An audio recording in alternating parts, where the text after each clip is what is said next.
చాలా ప్రశ్నలు ఆగిపోతాయి కూడా. ఎందుకంటే కొత్త చట్టం వచ్చింది, మంచి చట్టం వచ్చింది, కానీ అందులో ఏముందో చాలా మందికి ఇంకా తెలియదు. గ్రామ స్థాయి దాకా అందులో ఉన్న మంచి అంశాల్లోకి వెళ్ళలేదు.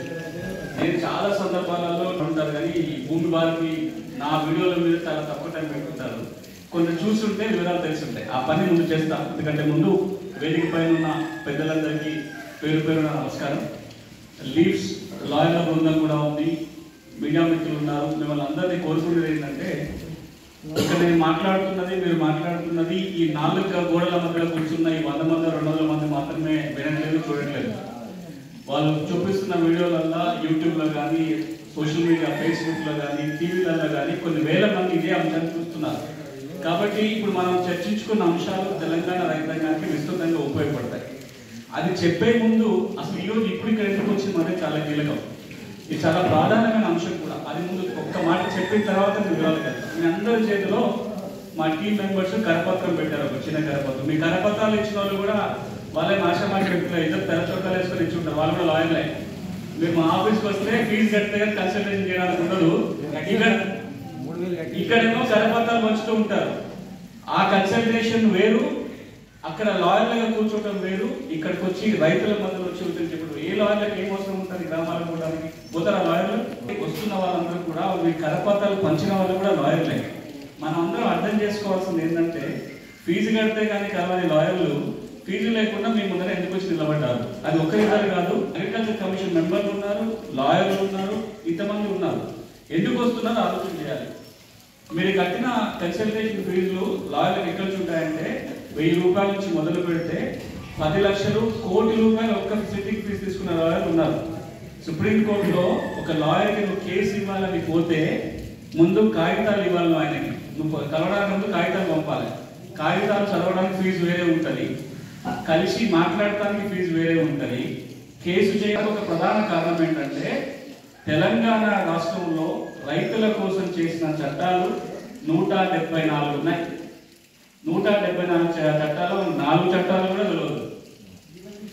తెలిసిన ధరణి చట్టం పోయింది, ఇప్పుడు ఒక భూభారతి చట్టం వచ్చింది. మాట విత్తన చట్టమో మార్కెట్ చట్టమో ఈ 2-3 పేర్లు వినుంటాం తప్ప, ఈ చట్టంలో రైతు కోసం ఏముంది, ఈ చట్టం ఎట్లా వాడుకోవాలి, వాడుకుంటే ఉపయోగం, ఉపయోగించుకున్న వాళ్ళ సంఖ్య చాలా చాలా తక్కువ ఉంటుంది.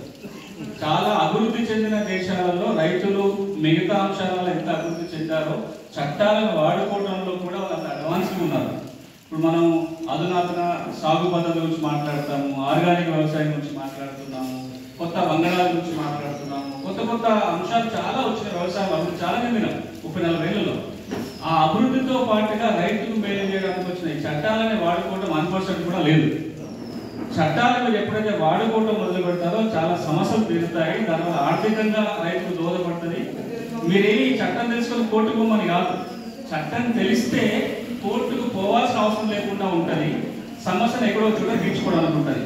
ఆ చట్టాలను మీకు చెప్పాలనే ఉద్దేశంతో మీ ముందట ఉన్న కరపత్రం ఏదైతే ఉందో, అందులో వ్యవసాయానికి సంబంధించిన 6 అంశాలపై కీలకమైన చట్టాల సారాంశం రాస్తుంది దాంట్లో. సో కరపత్రాన్ని జేబులో ఉంచుకోకుండా ఒకసారి చదవండి వాటిని. రెండోది, అందులో ఏమున్నాయో అర్థం కావాలంటే అందులో చూస్తే చాలా సింపుల్గా ఉంటాయి. ఇంకొంచెం వివరాలు కావాలంటే మీ జేబులో ఉన్న సెల్ ఫోన్లో నా పేరు కొట్టండి, బోర్డు వీడియోలు వస్తాయి. టీసాట్ తెలంగాణ ప్రభుత్వం వల్ల టీవీ ఛానల్ ఉంది, టీసాట్ అని. టీసాట్ యూట్యూబ్ ఛానల్కి వెళ్ళి సాగు చట్టాలు అని టైప్ చేయండి, 80 పైగా వీడియోలు వస్తాయి. ఇంకా ఆ జోలికి నేను పోనీ ఇవన్నీ చెప్పుకుంటూ కూర్చోవాలంటే రేపు ఈ టైం దాకా నేను మాట్లాడుతూనే ఉండొచ్చు. అవి అందరూ చదవండి. అందులో ఇప్పుడు ఎక్కువ మంది ఇక్కడ కూర్చున్న వాళ్ళలో మీరు అందరూ వచ్చిన కారణం ఏమి ఉంటుందంటే, భూములకు సంబంధించిన సమస్యలు ఉన్న వాళ్ళే ఎక్కువగా ఉంటారు. ముందు దాని గురించి మాట్లాడదాం.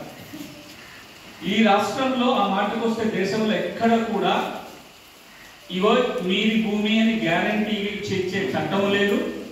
ఈ రికార్డులో మీ పేరున్నంత మాత్రాన ఇగో మీరే యజమానిని గ్యారంటీ ఇచ్చే రికార్డు కూడా ఏది లేదు ఈ దేశంలో.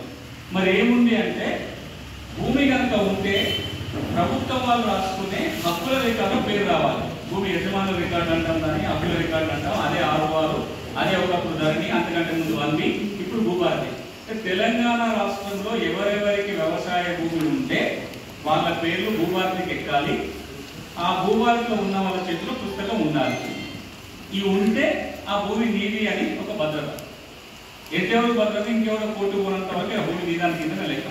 కానీ దురదృష్టం ఏంటంటే నిన్న మొన్నటి వరకు, ధరణి రాకముందు వరకు 100% మందికి పైగా ఈ మూడిట్లో ఏదో ఒకటి మిస్సింగ్. భూమి ఉంది కానీ పుస్తకం లేదను, పుస్తకం ఉంది కానీ రికార్డుకి ఎక్కలేదను, ఇలా ఎక్కినా కానీ ఒకదానికి దానికి పొందం లేదు. పాలు ఒకలా ఉంది, వన్బులు ఇంకోలా ఉంది, పాస్బుక్ ఇంకోలా ఉంది. దీన్ని సరి చేస్తామని భూరికాల ప్రక్షాళన మొదలుపెట్టారు 2017. రికార్డు పరీక్షలలో ఉన్న సమస్యలు తీరకపోగా కొత్త సమస్యలు పుట్టుకొచ్చాయి. అప్పుడు ఊరికో 100 సమస్యలు ఉంటే ఈ ప్రక్షాళన తర్వాత ఊరికో 300 సమస్యలే మారిపోయాయి. దాని పరిష్కారానికి ఏ మార్గము చట్టం చూపించలేదు. సరే, తప్పులుంటే తప్పులు ఉన్నాయి, రికార్డు తప్పులు రావచ్చు, సరి చేసుకోవడానికి కోర్టుకు పోవడం తప్ప వేరే మార్గం లేదు. పోనీ మీరు మాడ్యూల్లో దరఖాస్తు పెట్టి కలెక్టర్ సీసీలు చేసినా దానికి ఏ చట్టబద్ధత లేదు. ఇన్ని గందరగోళాల మధ్యలో ఇంతకుముందు వక్తలు మాట్లాడుతున్నట్టుగా గౌరవ ముఖ్యమంత్రి గారు నేను అధికారంలోకి వస్తే చట్టం మారుస్తా, ఈ రికార్డు మారుస్తా అని చెప్పారు. రికార్డు మారింది, చట్టం మారింది. ఈ రెండు మారి ఇప్పుడు కొత్త చట్టం వచ్చింది. ఏముంది ఇప్పుడు? ఇది ఎట్లా మన సమస్యలు తీరుస్తారు? దీంట్లో ఒక 4 ముక్కలు చెప్తా, మీరు గుర్తుపెట్టుకోండి. ఇవే పోయి మీరు రెవెన్యూ యంత్రాంగాన్ని అడగండి.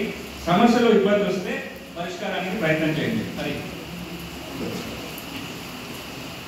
ఏం చేయాలంటే మొట్టమొదటి గుర్తుపెట్టుకోవాల్సింది, ధరణి పుస్తకం ఉంది కానీ అందులో తప్పులు ఉన్నాయి.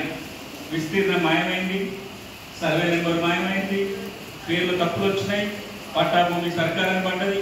ఇట్లా ఏ రకమైన తప్పున్నా భూభారతి చట్టంలోని సెక్షన్ 4 సబ్సెక్షన్ 5 ప్రకారం రాసుకోండి. కావాలంటే ఇక్కడ మీ కరపత్రం రాసుంటుంది. మీరు భూమి అని ఎక్కడైతే ఉందో ఆ కరపత్రం ఓపెన్ చేయండి. ఫస్ట్ అంశం భూములకు సంబంధించి 3 బుల్లెట్లు ఉన్నాయి. 3rd బుల్లెట్లు చూడండి, సెక్షన్ 4, 5. ఇది టిక్ చేసుకొని పెట్టుకోండి. అంటే